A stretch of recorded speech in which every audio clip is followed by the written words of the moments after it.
Hello friends, welcome to our YouTube channel. In this video I'm going to tell you about how to enable secret menu in your Samsung Galaxy smartphone. Before watching this video, if you have not subscribed to our YouTube channel, then subscribe to it and like our video. So let's start friends. First you have to simply open your settings, and here you have to write here accessibility.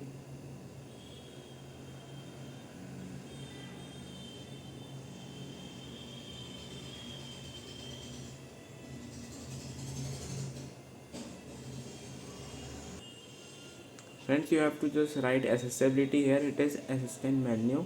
You have to enable this like this, and now you can see the shortcut. Here it is the secret menu. From here you can use these shortcuts: recent, home, back, screen off, volume, screenshot, notification panel, pin, zoom, power off menu, cursor, screen control, menu settings.